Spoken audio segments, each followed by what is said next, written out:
그리고 제가 조금 이 공공재개발 관련해서 추가하고 싶은 말이 있어요. 어제부터 생각하고 오늘 별별 쓰다 가면 이 얘기를 해야겠다라고 마음 먹고 있었어요.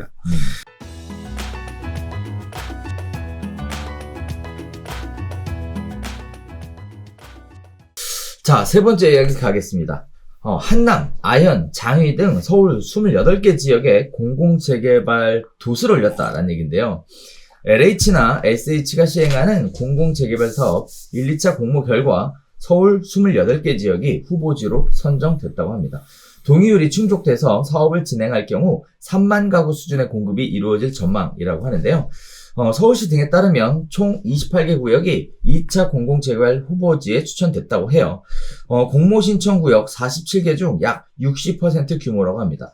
공공재개발은 지자체가 서울시에 추천해서 다음 달 말 서울시 국토교통부 합동 공공재개발 시범사업 후보지 선정위원회, 길다. 거쳐 최종 선정 결정을 한다고 하는데요. 용산, 마포, 성동, 강동, 성북구, 영등포구 같은 곳들이 지금 후보지로 올라왔습니다. 사업계획의 적정성 등을 추가로 검토해서 성사 가능성이 굉장히 높다라고 정부는 이미 이야기를 하고 있는데, 후보지로 선정돼도 주민의 3분의 2는 동의를 해야 사업을 진행할 수 있다는 점, 이 부분도 강조를 빼놓지 않았습니다. 자, 정부 관계자는 또 이런 얘기도 했어요. 2030 서울 도시 및 주거환경 정비 기본계획에서 재개발 구역 지정 요건을 완화할 수 있다라는 내용을 공식적으로 밝히면서 지난주 지구단위 계획구역 노후도 산정 기준 개선 용역을 발주했고요. 그리고 20년 이상 건물 최소 절반 이상의 넓은 규제는 재검토하겠다는 내용을 지금 꺼내 들었습니다.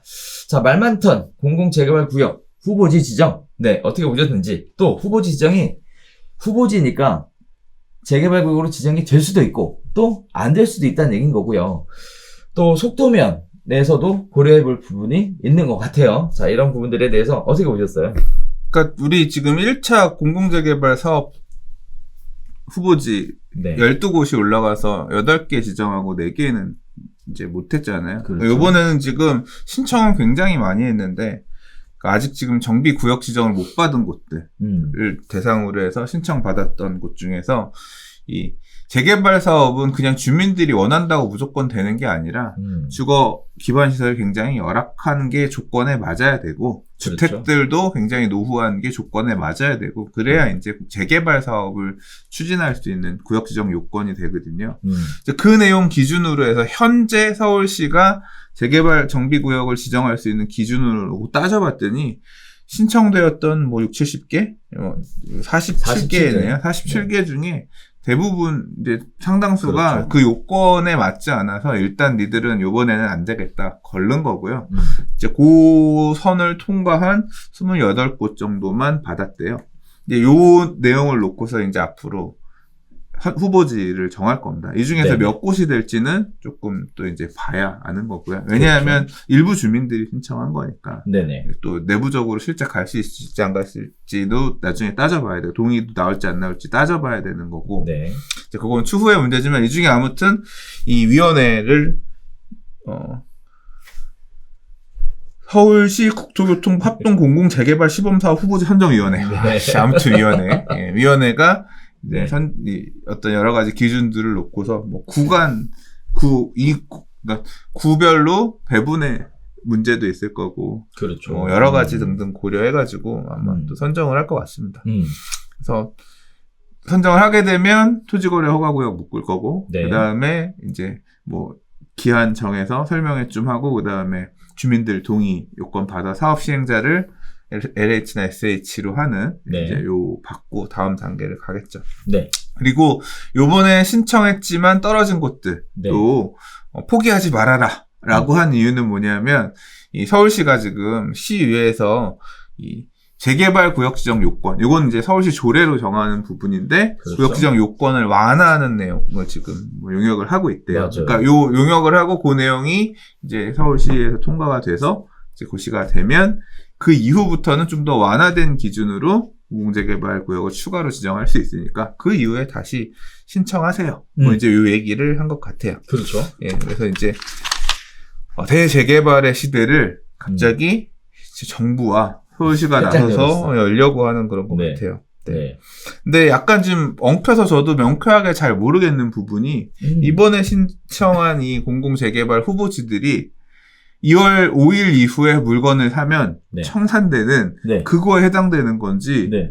아닌지 재개발 방식이 그런 방식을 앞으로 추가해서 하겠다고 했는데 명쾌하지가 않아요. 잘 모르겠어. 아, 그래요? 네, 그런 혼란이 개인적으로는 조금 있어서 조금 그러니까 거래 제한 사업 가는 건 가는 건데 이러한 거래 제한 부분들이 어떻게 맞물릴지 조금 추후에 지켜봐야 될 것 같고요. 그러니까 지금 추진하고 있는 이 공공재개발 사업 방식이 토지를 전부 다 국가에다가 네. 수용하고 가는 그런 방식의 공공재개발인 건지 네. 이게 조금 뚜렷해져야 될 필요가 있을 거고 만약에 그거라고 하면 네. 또 내 입장에서는 각자 도상의 시대에 각자 입장에서 어떤 게 유리할지 아닐지 따져봐야 되니까 조금 한번 짚어봐야 될 것 같고 그 얘기 나와 있다가 네. 그리고 제가 조금 이 공공재개발 관련해서 추가하고 싶은 말이 있어요. 어제부터 생각하고 오늘 별별 쓰다 가면 이 얘기를 해야겠다라고 마음 먹고 있었어요. 2000년대 중후반은 대재개발의 시대였어요.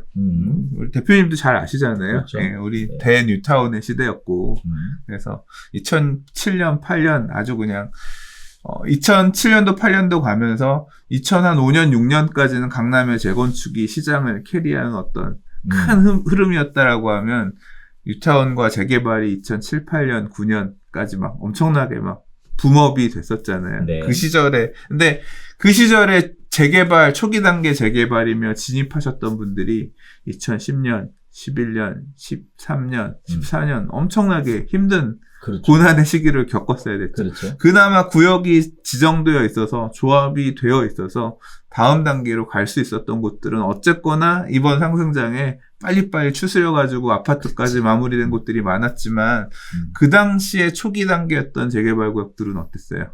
많이 망가졌죠. 그렇죠. 예, 구역 지정도 아예 못하고 조합 설립을 못한 곳들 같은 경우는 그냥 구역이 해제된 곳들도 그렇죠. 많았고 예, 힘든 길을 겪었던 초기 단계 재개발 구역들이 시장 변화에 따라서 되게 힘든 일을 겪었던 곳이 많았거든요. 맞아요. 근데 그러면 왜 2010년, 11년 그 당시에는 그렇게 모두가 소유자들이 원해서 재개발을 하고자 했는데 왜 갑자기 재개발을 하고자 하는 동력이 사라졌을까? 그때 우리 돌이켜보면 보금자리 주택 영향이 되게 컸어요. 지금 공공택지들이 결국은 그 시절의 보금자리 주택이란 말이에요. 유래신도시라든가 아니면 당시에 세곡지구, 내곡지구라든가 이런 정부가 서울 인근에 그린벨트를 풀어서 공급하는 택지의 물량들이 계속 나오기 시작했고요. 그 다음에 기존에 공급되었던 서울 도시만의 물량들이 적체되어서 사실 걔네들도 좀, 그러니까 너무 올라버린 가격이긴 했지만 물량들이 소진이 좀 덜 되는 부분도 이렇게 같이 맞물려 있으면서 그랬단 말이에요.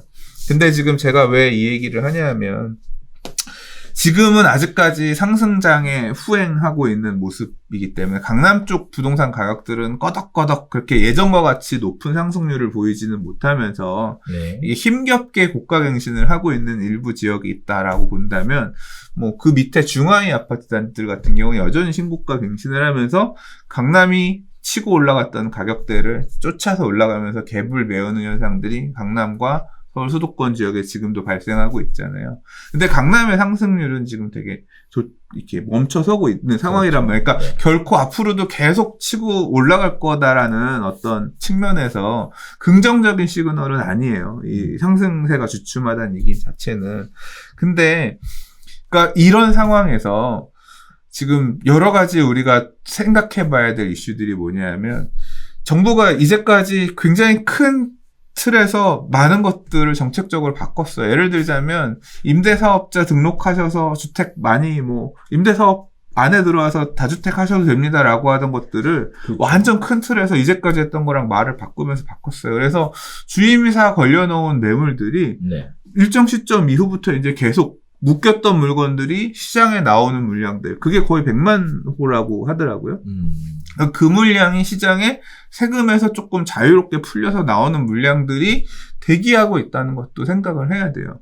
그러니까 이제까지는 없었던 공급, 그러니까 신축 공급, 제가 얘기할 때 신축 공급만 문제라는 게 아니라 저는 지금 신축 공급이 부족하다고 별로 생각 안 한다고 말씀드렸잖아요. 네. 저는 재고주택 매물이 시장 안에 풀리지 않게끔 양도소득세 증가라든가 이런 걸로 묶여있는 게 문제지, 오히려 신축 물량은 그렇게 문제가 아니다. 개인적으로 그렇게 생각하는데, 그런 재고주택 매물들이 나올 만한 그런 상황들이 지금 있는 거예요. 그 부분도 있지만, 한편으로는 어쨌거나 지금 그 어느 때보다 말도 안 되게 막 채찍질을 하면서 3기 신도시 물량들도 사전 청약까지 해가면서 다시 지금 니들 분양받지 말고 사전 청약이라도 해서 갈 준비하세요라고 지금 죄고 있잖아요. 네. 그러니까 새 아파트를, 그냥 내가 기존의 아파트를 사기보다는 새 아파트 청약을 기다리는 사람들의 숫자는 어느 정도 또 있을 거라면, 왜냐하면 이제까지는 3기 신도시가 내년 내후년이었다라고 하면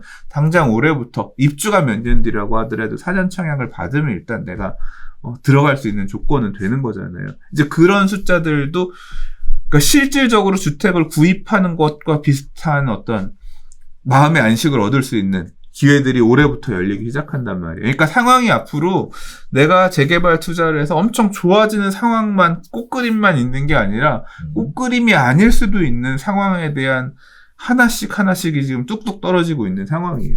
이게 초기 단계 재개발은 막판에 가면 이런 부분들이 딱 눈앞에 다 와서 펼쳐지게 되면 막상 동기부여가 안 돼서 사업이 예상처럼 안 가는 상황들이 2008년, 9년, 10년, 11년에 있었던 것처럼 반복되지 않으리란 법이 없어요. 그렇죠. 예, 그렇기 때문에 이거를 너무 맹신하시지는 않았으면 좋겠습니다. 특히 그러니까 지금 여기도 딱 걸리잖아요.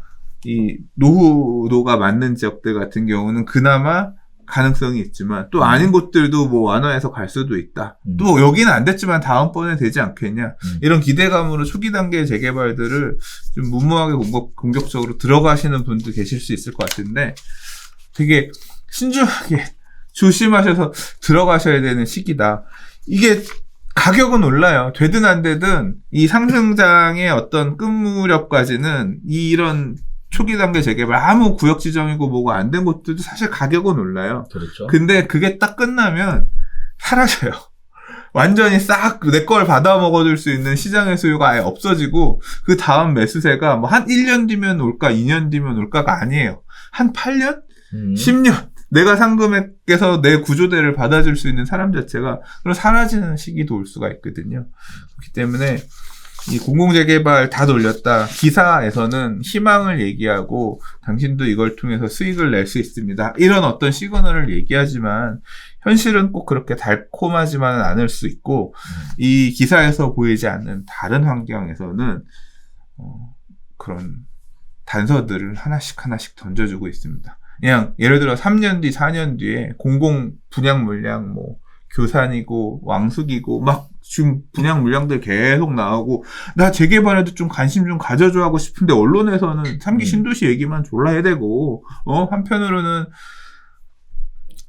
임대사업자 물량들이 계속 지금 나오고 있으면서 재고주택 물량에서도 지금 요새는 매물이 뭐 어떻게 더 많은 뭐 상황이 나옵니다, 이런 얘기 나오고, 지금 양도소득세 중과 묶여 있잖아요. 3, 4년 뒤에 갑자기 전 세계적으로 경기가 조금 불황이 와서 네. 가격이 조금 안정된다 싶으면 나라는 언제든 지금 정해져 있는 조정대상 지역이나 투기과열지구 해제도 할 수 있거든요. 그렇죠. 조정대상 지역 해제해버려. 그러면 양도소득세 중과가 풀리기 때문에 매물이 북처럼 다 쏟아지는 거예요. 나도 팔 거야. 양도세 중과만 풀리면 나도 팔 생각이 있어. 나도 말씀드렸잖아요. 저도 팔아서 차도 좀 바꾸고 돈도 좀 쓰고 하고 싶어요. 이렇게 사이버머니처럼 묶여가지고 있는 거 바라지 않아. 그러니까 그런 물량들이 쏟아지기 시작하면 임대사업자 매물 풀려, 다주택자 중과 때문에 못 팔고 있던 매물 풀려, 신규 공급하는 물량 풀려. 제가 말씀드린 이게 2010년, 11년, 13년에 딱 그 모습이에요. 맞아요. 2008년 11월에 양도세 중과 풀자마자 물량이 쏟아져 나올 수 있을 만한 환경 됐고, 2009년에 보금자리 주택 공급한다고 해서 세공내고 막 지정하면서 하니까 주변에 민간 분양 5억 5천에 했는데 그 옆에 그린벨트 풀어서 3억에 한다고 하니까 그 물량 기다린다고 하면서 사람들 스톱돼. 그 다음에 미국에서 금융위기 와가지고 세상이 어떻게 될지 몰라서 지금은 현금 들고 있어야 돼. 이 수요 딱 엇가져 하면서 이 삼박자가 맞으면서 패닉이 무너졌죠. 된 거거든요. 그러니까 그런 상황이 앞으로 3, 4년 뒤에 안 오리란 법이 없기 때문에 그런 때는 아파트도 출렁하는데 이런 초기 단계 재개발 수요로의 이 움직임은 되게 안 생겨요. 안 가, 사람들이. 그렇기 때문에 자, 이게 지금은 우리가 되게 희망적인 얘기만 하지만 지금 말씀드린 그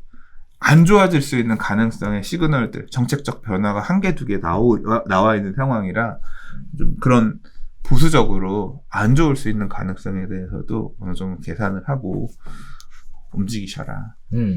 제가 이 얘기를, 그러니까 떨어질 거란 얘기가 아니에요.